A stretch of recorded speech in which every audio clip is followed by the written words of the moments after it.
Una para adelante.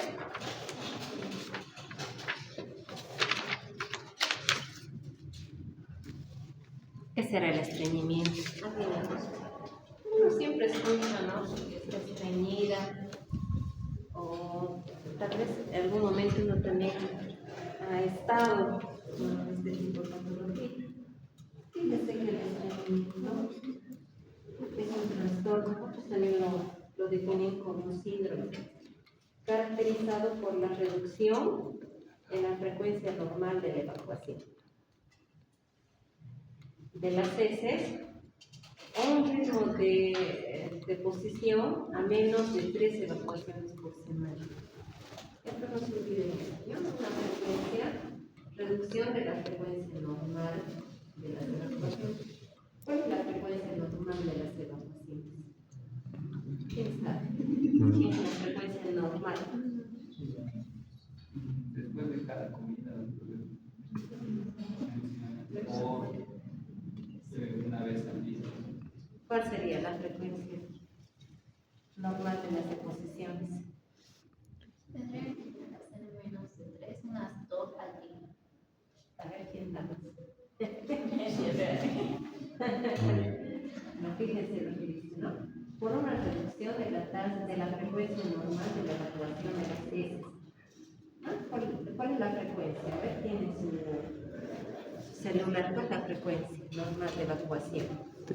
Son cosas que sabemos, pero de repente no hemos fijado, no nos hemos percatado que es importante, ¿no? ¿Cuántos dicen en su revisión? Dice a menos de 3 evacuaciones por semana. Las heces se toman secas y usualmente el trastorno se asocia a un esfuerzo o dificultad para defecar. ¿Cuánto había sido el ritmo de deposición diario normal? 3 veces al día, hasta 3 veces por semana, ¿eso? 3 veces por día. Dice 3 veces Al día. ¿Quién va 3 veces al día? No es cierto. 1, 2, 3 por 1 semana. a 2, ¿no? Por día.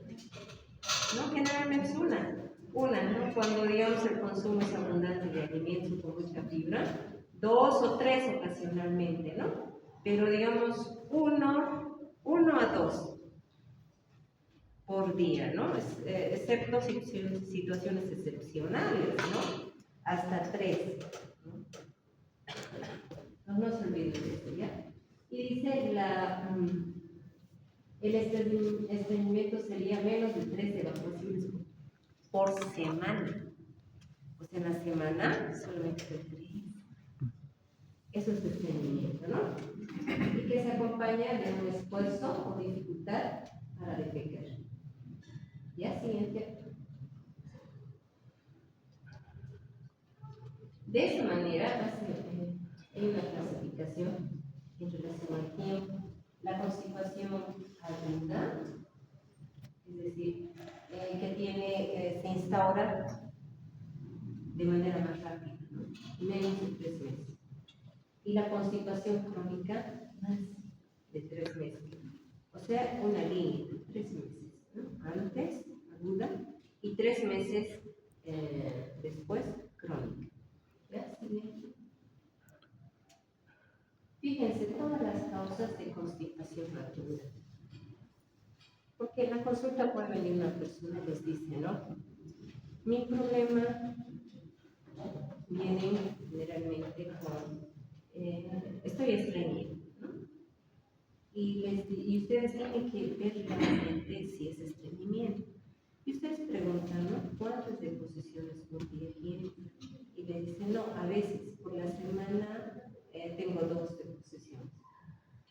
¿Hace cuánto tiempo?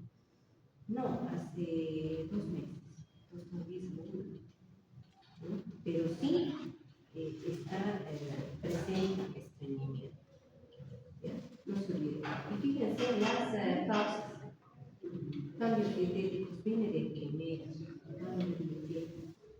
No sé ahora que los jóvenes y los niños parece que tienen alergia a los vegetales. No consumen. ¿No? En los jóvenes ustedes consumen vegetales. A veces poco, ¿no?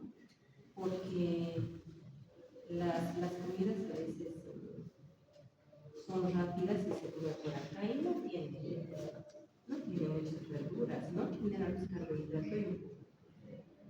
Los cambios de consumo de líquido, 2 a 3 litros por día, ¿qué consume así? Es estar, digamos, con cuatro tazas de la mañana, otras 4 tazas en la tarde y 2 tazas más en la noche. Un poco difícil, ¿no? Pero digamos, se recomienda que una buena la inmovilidad son más frecuentes en los pacientes que se encuentran postrados. Entonces, o que tienen cambios en la actividad física. Hay algunas personas que tenían algún tipo de trabajo, en las que eran muy activas, pero ahora entran a trabajar en oficinas donde están la mayor parte del tiempo sentadas, o en las fábricas, ¿no? O en los trabajos donde necesitan con 90 años. Entonces, fíjense que también puede ser eso. Procesos febriles de cualquier causa, la fibra produce la deshidratación, y esa deshidratación va a alterar la consistencia de las heces. Luego, fármacos, opioides, anticolinérgicos, antidepresivos, suplementos de hierro. ¿No? En los pacientes con anemia, suplemento de hierro, que es tan desagradable. Y aparte les provoca estreñimiento, ¿no? Los antidepresivos tricíclicos, los opioides, anticoagulados. La obstrucción intestinal, por ejemplo, por parásitos. Es terrible que esas californicoides, parásitos de 20 a 30 centímetros que se encuentran en nuestro tubo digestivo, a nivel biliar, a nivel intestinal, y forman cúmulos, ¿no? Y son capaces de producir obstrucciones intestinales. Inicio de cuerpo extraño, ¿no? Qué grave, ¿no? Aquí son los niños que consumen las monedas. Volvula, linfocepción, enfermedades metabólicas y endocrinopatías, leptocalemia, la hipercalcemia, hipotiroidismo. Alteraciones anatómicas, fisuras anales, dolorosas, hemorroides trombosadas, ¿no? Entonces el paciente puede tener dolor y evita ir a defecar. Factores psicológicos y estrés agudo. Bien, muchas personas con el estrés aumentan la ingesta y el ritmo evacuatorio también se acelera, pero otras personas no. El estrés hace que no consuman alimentos, no consumen líquidos, entonces también pueden cursar cuadros de estreñimiento.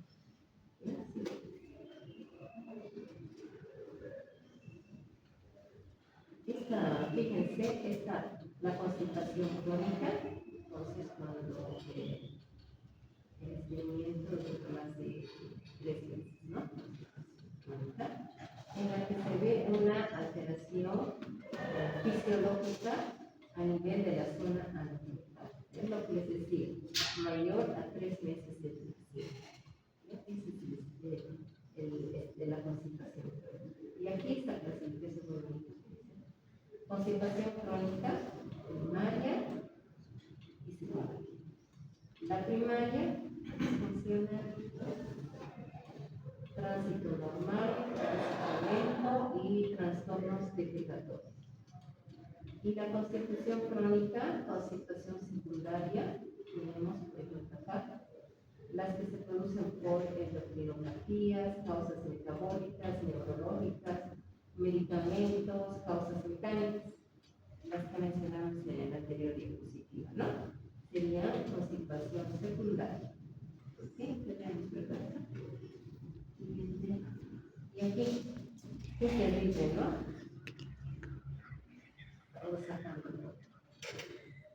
Clasificación de la constipación. Tenemos la constipación primaria y la funcional, con tránsito normal, tránsito lento y disfunción del suelo pelviano, ¿no? Luego viene la constipación secundaria, hábitos dietéticos, lo que habíamos hablado, los fármacos, lo que habíamos hablado. Fíjense, se agregan los antipsicóticos, los anticonvulsivantes, antiparkinsonianos, levodopa, carbidopa, beta-bloqueantes, diuréticos, antiácidos, antiinflamatorios no esteroideos, fíjense también los famosos aires. Abuso de laxantes, suprafacto. Entonces, fíjense la cantidad de fármacos que pueden generar constipación. Y es por eso también ustedes tienen que preguntar al paciente, ¿no? ¿Toma usted algún medicamento? Y a veces el estreñimiento es más frecuente a mayoría, ¿no? Porque se habla de una prevalencia de entre el 16% al 32%, una prevalencia de entre el 16% al 32% en la población adulta, ¿no? En la población adulta. Y digamos, se acerca ese 32% a mayor edad, los adultos mayores, porque los adultos mayores tienen patología que los predisponen. Por ejemplo, patología como la cardiopatía chagásica, que cursa con megacolon, ¿no? Que puede generar alteraciones a mayor edad, ¿no? O, por ejemplo, estos pacientes que tienen insuficiencia cardíaca y están tomando diuréticos. Y hemos visto que aquí los diuréticos, ¿dónde están?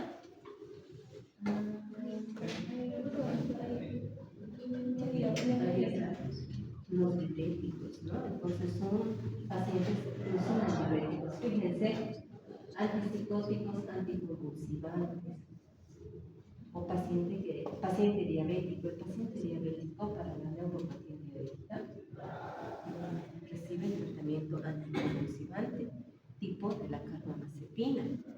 Entonces el paciente puede presentar estreñimiento crónico porque también tiene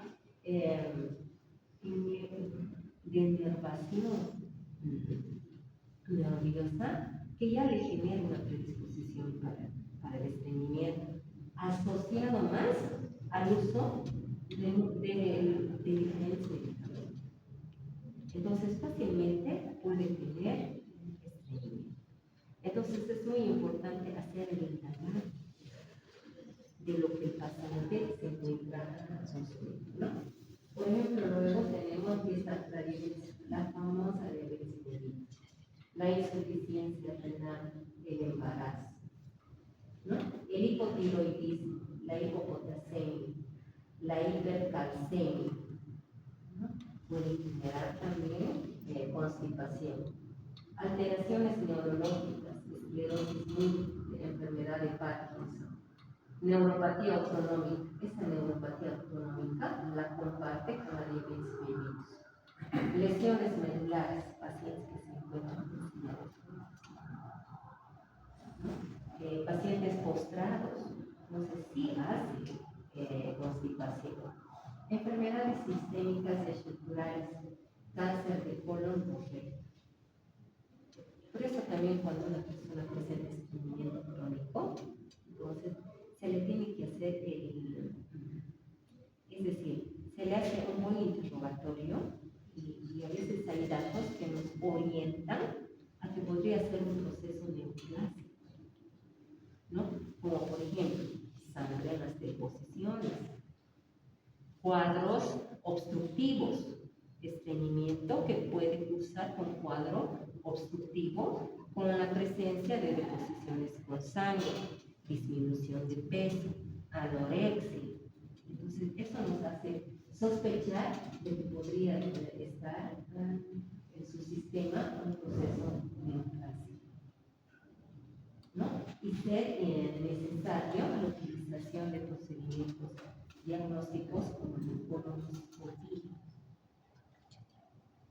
Entonces tenemos bólulos, retroceles, fisuras, hemorroides, megacolon idiopático y también megacolon chigásico en nuestro organismo. Entonces son muchísimas causas. A ver, traten de recordar 3 causas. Les voy a preguntar. 3 causas cada uno. Siempre es bueno recordar las causas prevalentes, ¿no? Pero también es bueno saber otras causas, ¿no? ¿Sí? ¿Estamos? ¿Has recordado?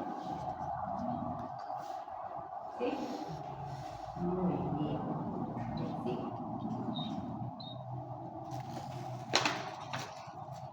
Dice, dentro del saneamiento crónico, el primario o idiopático o el funcional de la otra clasificación constituye más del 90% de las causas, más del 90%. Y el orgánico que se debe a otra causa, solo el 10%. ¿Ya? Eso es importante. Aquí dice, ¿no? La casuística. ¿Qué tan importante es el problema como motivo de consulta? Fíjense. ¿No? Dice, del 1 al 3% en las consultas de pediatría. Y aquí dice, ¿no? Del 12 al 19%, pero lo actualizado es 16 a 32%. O sea, en adultos es más, 16 a 32%. Eso porque se asocia a patología múltiple. El 25% de las consultas de servicios de gastroenterología y nutrición corresponde a la constipación. Dice, ¿no? Y dentro de los adultos es el trastorno digestivo más común y una de las principales causas de consulta. 16 a 32%. Por ejemplo, cuando ustedes están haciendo su práctica y siempre les van a preguntar diuresis, ¿cuántas diuresis ha presentado el día de ayer? ¿Cuántas veces, cuántas deposiciones ha presentado? Porque tenemos que saber si se está cumpliendo con el ritmo evacuatorio mínimo, ¿no? Entonces es sagrado preguntar, ¿ha presentado deposiciones? ¿No? ¿Cuántas deposiciones ha presentado? Eso es fundamental preguntar en un paciente. Luego, dice, la frecuencia de la constipación aumenta si hay antecedentes familiares. Luego, interesante, ¿no? Es más frecuente en los adultos, en las mujeres, ¿no? En las mujeres por algunas características hasta culturales, ¿no? Por ejemplo, el poco líquido, ¿no? Luego también el embarazo, patología asociada, el hipotiroidismo, muy frecuente también en las amigas, ¿no? Poco consumo de líquidos, ¿no? Porque en las damas hay un detalle, ¿no? No consumimos mucho líquido porque no podemos estar ingresando muy frecuentemente al baño, donde se entra, ¿no? Entonces limitamos líquido. ¿No? Entonces se ve que es más frecuente en las damas, incluso las revisiones dicen entre 2 a 2.5% más que los varones. Es más frecuente la constipación, interesante, ¿no? Más frecuente. Entonces dice, alrededor de los 2 años, los niños lo presentan justamente cuando en esa época en que comienzan a controlar el sueño, ¿no? Luego, dice la máxima expresión, especialmente entre 2 a 4 años, esto de los niños, ¿no? Mientras en los adultos, ¿no? Los adultos en la mujer, una relación mujer-varón 2 a 2.1, 2.5, bajos ingresos económicos, bajo nivel de escolaridad, el hábito sedentario, historia de abuso sexual, no son niños o son personas que han sido abusadas y tienen,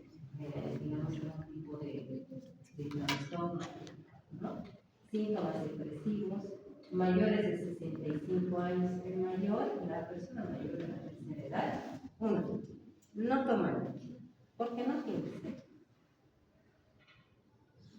No consume fibra, porque es difícil, hay una situación de los dientes, no puede masticar el alimento, entonces se le dificulta el consumo de fibra, no como los jóvenes que han visto, ¿no? Cuando uno es joven, que vengan todas las manzanas, todo, ¿no? Todas las verduras, agradable, ¿no? Pero en los adultos no, los mayores no tienen dientes, por tanto no consumen fibra. Entonces, ¿qué consumen los adultos mayores? Carbohidratos. La mayor parte de carbohidratos. No consumen tampoco proteínas porque se desnutre. El anciano cursa con una desnutrición, ¿no? Y es por esa dificultad que tiene a nivel oral, las piezas dentarias, y a nivel del tubo digestivo, porque no puede digerir adecuadamente los alimentos. Digiere mejor aquellos simples, como los hidratos de carbono. Depresivos mayores de 65 años, además que tiene patologías cardiovasculares, ¿no? Recibe tiene Parkinson, tiene hipotiroidismo, es diabético. ¿Sí? Y la población urbana, ¿no? Aquí en la población urbana, nuestros hábitos dietéticos han cambiado, ¿no? Ahora es todo pollo, ¿no? Pollo con papas fritas. ¿Qué más? Pollo. Todo es pollo, ¿no? Y comida chatarra, ¿no? Pero es delicioso. Todavía no nos hemos llenado, ¿no? ¿Ah? Sí, no todo el tiempo, ¿no? Pero bueno, listo, entonces, siguiente. Entonces, es un motivo de consulta. Bueno, imagínate aquí. ¿Cómo te llamas? Marvin, qué coincidencia. Está bien. ¿No? Entonces viene a la consulta una paciente de 65 años, diabética, hipertensa, y se le queja de que está estreñida.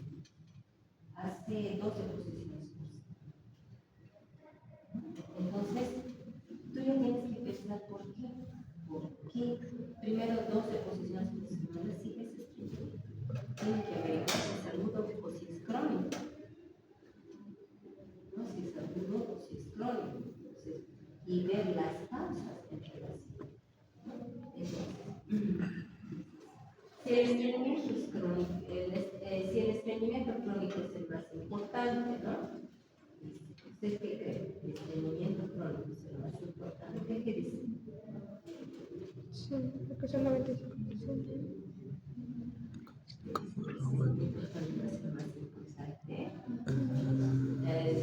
¿Cuáles son los criterios de diagnóstico? ¿Qué dice? El estreñimiento crónico es el más importante. Y el otro también podría ser relativo, porque el agudo también es importante, y el crónico también. El crónico lleva a más alteración de la calidad de vida del paciente, tal vez así se refería, ¿no? Fíjense, ¿cuáles son los criterios diagnósticos? ¿Cómo voy a diagnosticar? ¿Cómo voy a fundamentar mi diagnóstico? Porque yo ya sé el ritmo de evacuación normal es de 1 a 2, excepcionalmente 3 evacuaciones por día, ¿no? Eso es el ritmo normal. Pero aquí dice, ¿no? ¿Cuáles son los criterios diagnósticos? Y los criterios diagnósticos están basados en un consenso,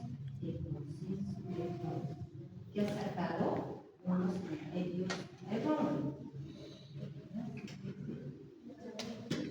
Y esos criterios de Roma, vamos a tomar, nos orientan para el diagnóstico, para que nosotros podamos hacer un diagnóstico clínico, de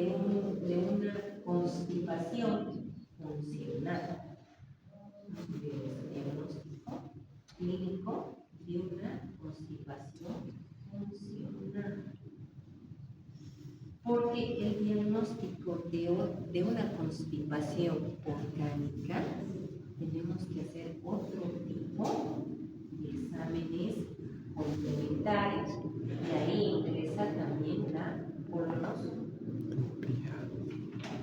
Y entonces, esto es para el diagnóstico clínico de alteraciones funcionales. ¿Ya? Entonces, criterios rojos. Criterios rojos. Constipación, nos vamos a tomar en cuenta los siguientes criterios.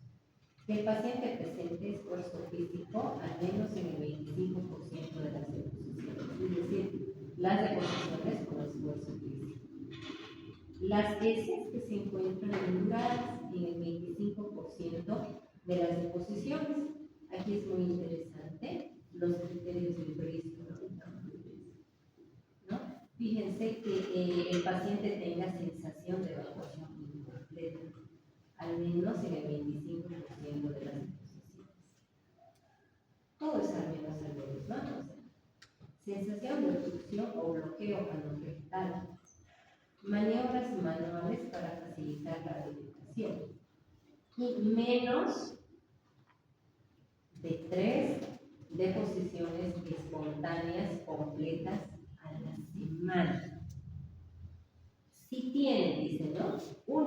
Si tiene 2 o más de los criterios, tiene 2, ya es un criterio Roma de constipación. ¿Ya? Dice, también, ¿no? Entonces, los criterios Roma dice, la presencia de estos líquidos es rara sin el uso de laxantes, es decir, este paciente podría utilizar laxantes y presencia de esos líquidos, de lógica, ¿no? O no deben existir criterios suficientes para el diagnóstico de síndrome de intestino irritable. ¿Ya? Entonces no se olviden de su presencia de 2 o más de los siguientes criterios Roma para el diagnóstico de constipación. 2 o más. Es decir, puede tener heces induradas, al menos en el 25% de las deposiciones, menos de 3 deposiciones a la semana. Constipación. Sí. Escala de heces de Bristol. Muy interesante, ¿no? Consistencia y forma. Ya Bristol evalúa consistencia y forma. ¿Ya? Consistencia. Fíjense, tipo 1, tipo 2, tipo 1, tipo 2, ¿no? Tipo 1 y tipo 2, tipo 3, tipo 4, normal. Tipo 5, tipo 6 y tipo 7. Aquí tipo 5, falta de fibra, ¿no? Y tipo 6 y tipo 7, cuadros de redes, ¿no? ¿Sí? ¿Se entiende? Entonces, fíjense que el paciente decía, ¿no? Heces induradas, decía, la escala de Bristol, ¿no? Y correspondería a tipo 1 y tipo 2 de la escala de Bristol. ¿Sí? No se me olvida tipo 1 y tipo 2 de la escala de Bristol. Tipo 1, así fíjense. Interesante, ¿verdad? ¿Qué parecen las heces de qué? De la ovejita, ¿no? Las heces de la ovejita. Tipo 1, trozos duros, separados, ¿no? ¿Qué pasa con las ovejitas tienen ¿no? Tipo 2, como la salchicha, pero que está compuesta por fragmentos ligeros, pero ambos tipo 2, ¿no? Luego los escala de Bristol normal y aquellos que son sí.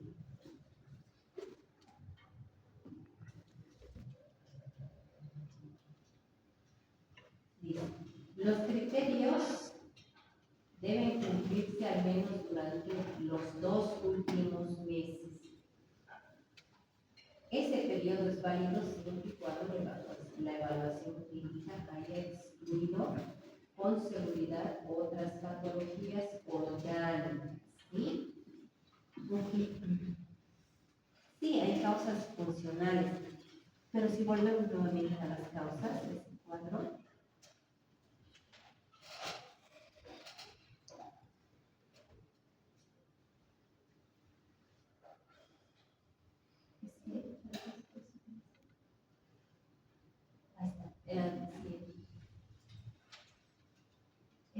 sí, anterior. Este es bonito, no, sí. Fíjense, la constipación dice crónica funcional.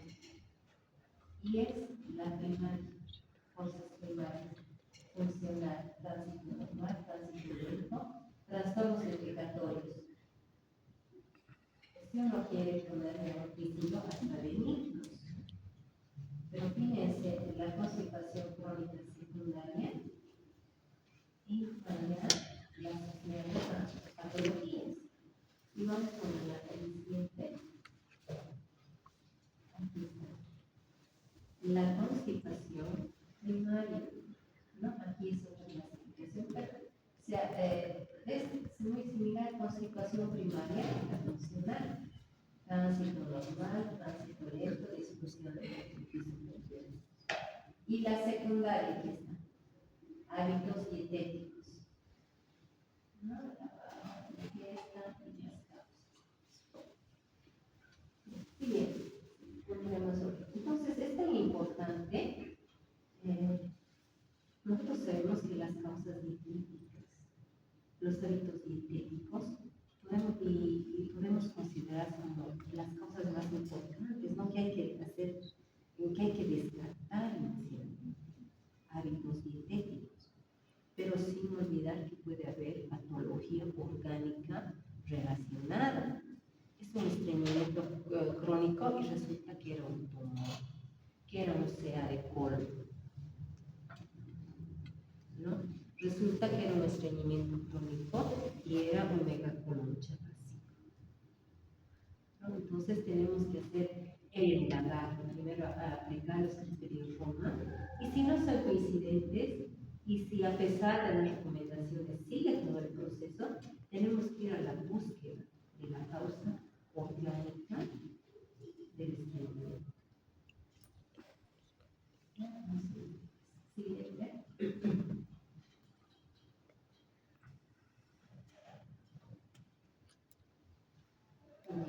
Aquí en alguna parte hemos tocado el síndrome del intestino irritable, ¿no?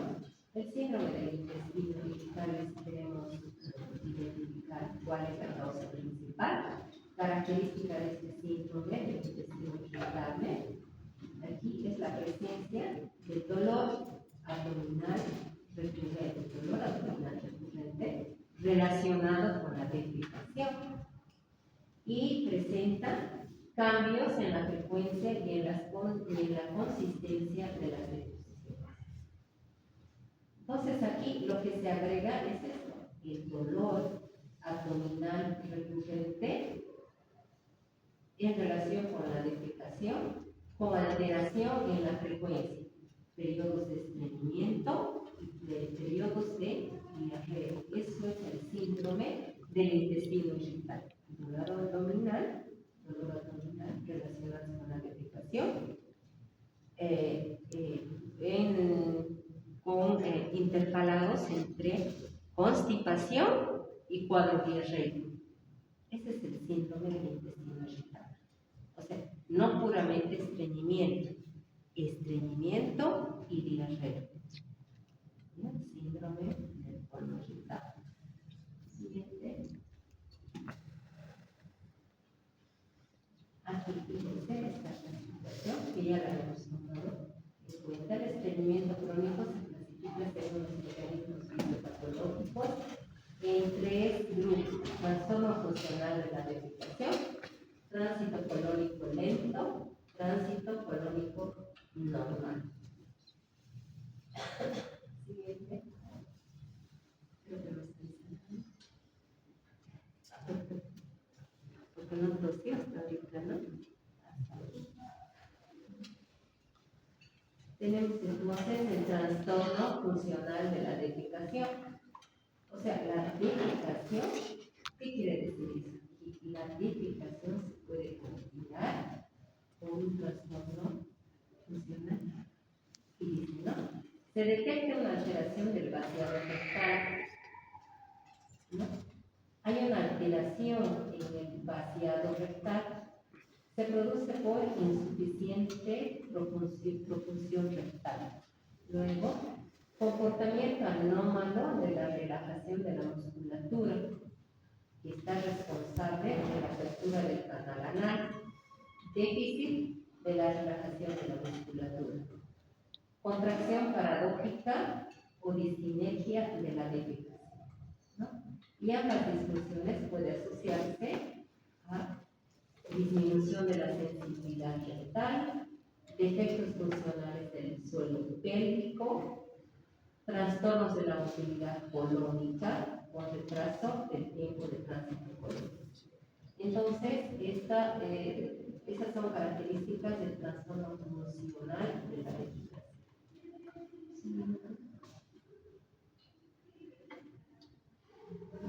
Aquí tenemos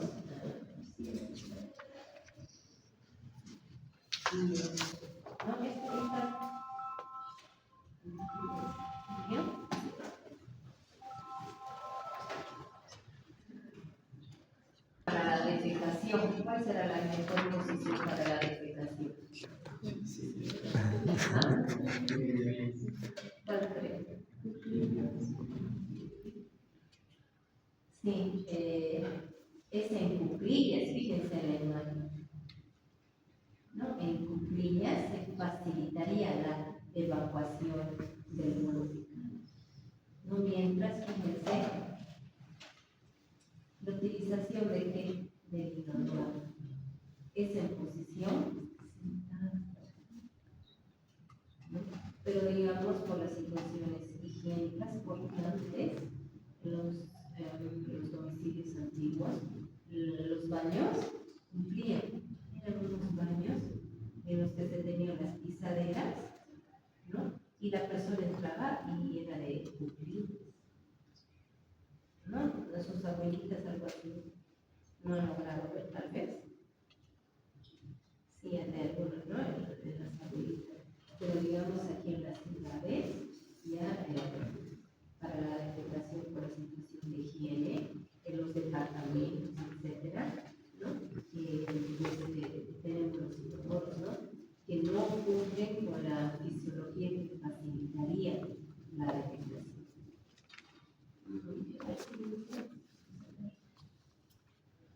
El segundo mecanismo es el tránsito colónico lento, dice, ¿no? El tiempo que tarda el material intestinal en recorrer el colon.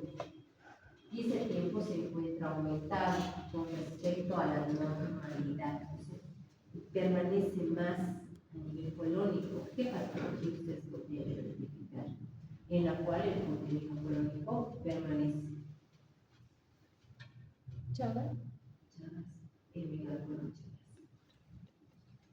¿No? El tránsito colónico normal.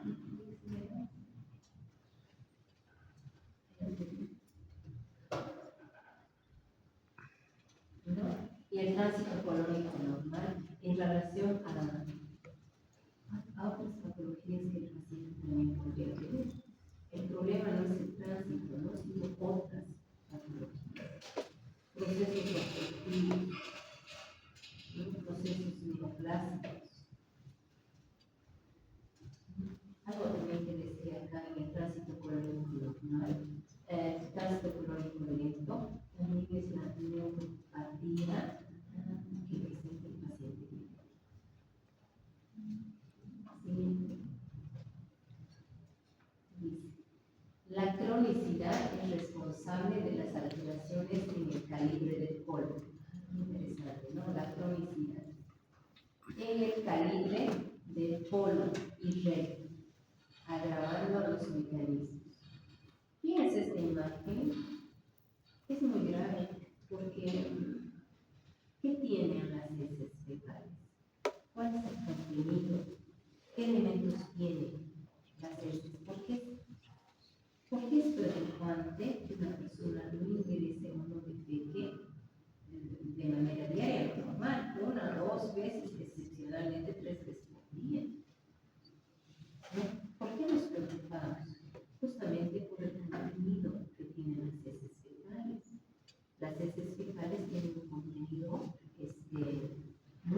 constante de bacterias.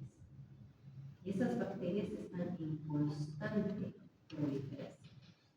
Entonces, esas bacterias, imagínense, colon y las bacterias, cada vez mayor cantidad de bacterias, mayor proliferación. Y eso puede generar en el individuo cuadros obstructivos, obstrucciones intestinales, pero puede generar también procesos sépticos. No se olviden, proceso séptico, porque las bacterias liberan toxinas y puede generar un choque séptico. Un choque séptico. Entonces, esta imagen que ven aquí se ve en una radiografía con una imagen que la denomina imagen de miga de pan. ¿Conocen la miga de pan? Se van a fijar ahora en su desayuno de las tortillas de las marraquetas. Van a sacar la miga, ¿no? Esa es la miga de pan. No lo van a disolver así. Y en la radiografía se ve así. Es la imagen de miga de pan. Y esa es la imagen de las heces que se encuentran acá. Estas heces en el colon sufren proliferación de bacterias, cuadros choques. Y los pacientes mueren por el cuadro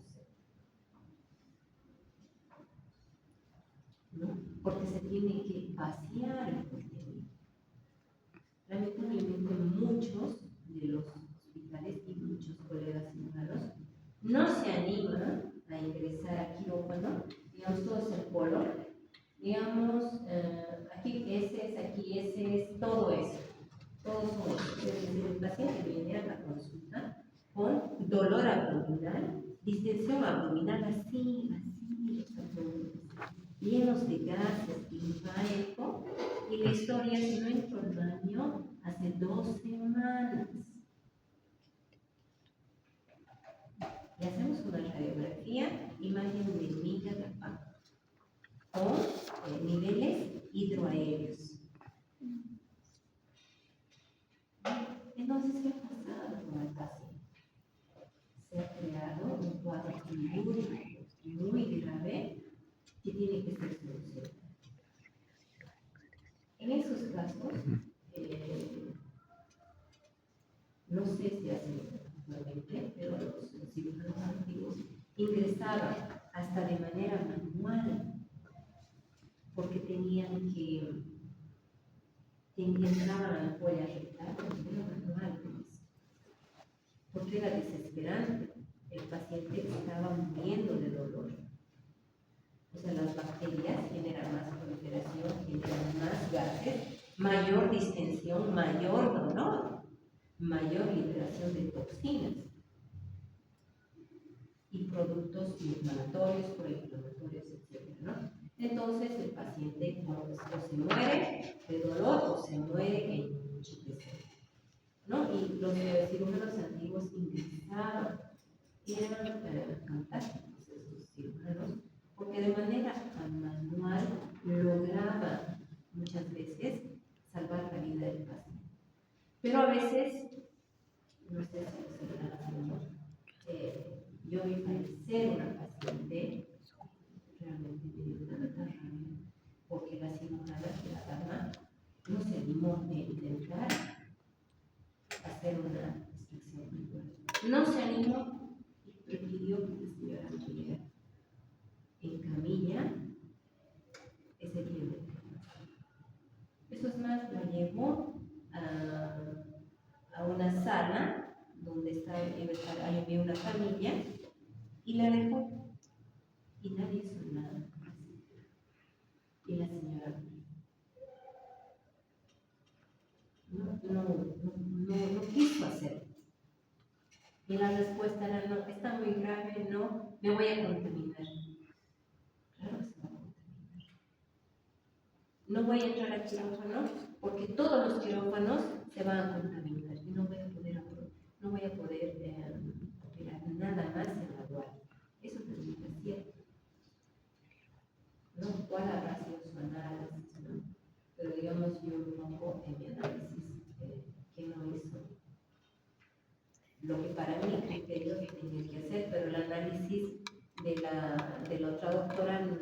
fue otro, ¿no?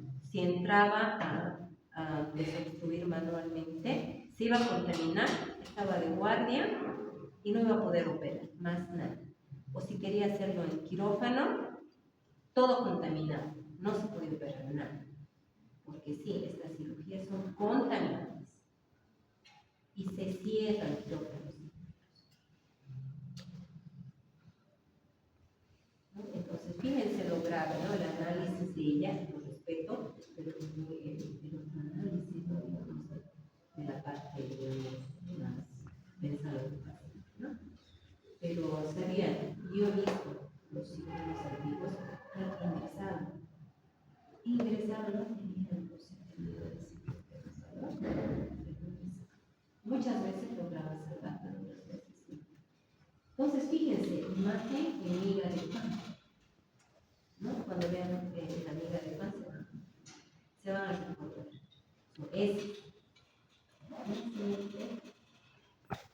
Entonces, para el diagnóstico, la historia clínica completa, ¿no? La aplicación de los criterios móviles. Recordar las clasificaciones, ¿no? Las clasificaciones, las agudas, las crónicas, las primarias y las secundarias, ¿no? Incluso tenemos aquí las primarias como las funcionales en esa clasificación y las secundarias en relación a patología, ¿no? Buscar siempre la causa.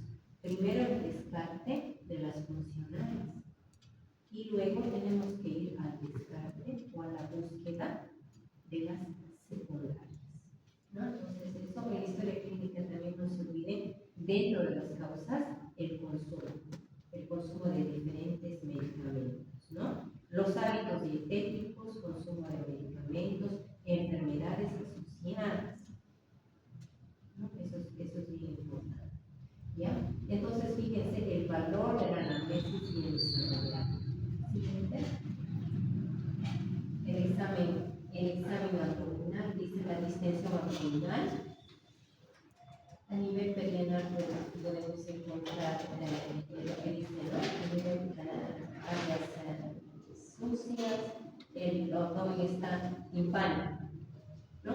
Porque las heces que se encuentran en colon induradas, no, pues no dejan pasar la eliminación normal de los gases. Entonces los gases van a algún lado. Además, las bacterias están generando más gases. Entonces, ¿dónde van los gases? Entonces, el abdomen está impánico. Y si presenta distensión abdominal, ¿no? Dice, presencia de materia fecal dura en el marco colónico. A nivel anorrectal, hay que buscar los plicomas que son son mucosa. Es esa. Mucosa a nivel perianal, que se produce justamente por el estreñimiento, ¿no? Es mucosa nada más. Son como si fueran unas pequeñas aurículas alrededor de la región perianal. Luego tenemos los hemorroides, hay que buscar también hemorroides, ¿no? Porque a veces no se tiene el paciente, no quiere detectar, porque resulta que tiene hemorroides y detecta y elimina. Entonces el paciente no quiere detectar, por eso está estreñido. Entonces revisamos y detectamos hemorroides y le preguntamos, ¿no? ¿Usted no detecta porque tiene hemorroides? Sí. Entonces la solución es hacer la intervención quirúrgica para solucionar las hemorroides. ¿Ya? Luego también puede presentar fisuras, hay que hacer tacto rectal para ver el esfínter. En el tacto rectal también a veces se puede identificar presencia de masas. Entonces es muy importante, ¿no? Luego, desórdenes psicológicos, depresión en relación a, en los cuadros depresivos, disminuye el ingreso de alimentos líquidos, que a veces son adaptados anoréxicos, ¿no? Entonces disminuye el ingreso de alimentos líquidos, ¿no? Pero también los antidepresivos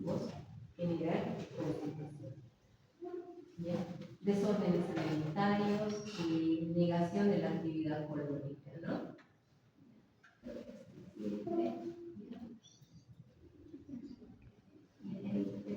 muy importante que dice. Dice material fecal líquido, material fecal líquido es residuos. Listo, jóvenes. Les voy a dejar un material. Vamos a hablar de hélio.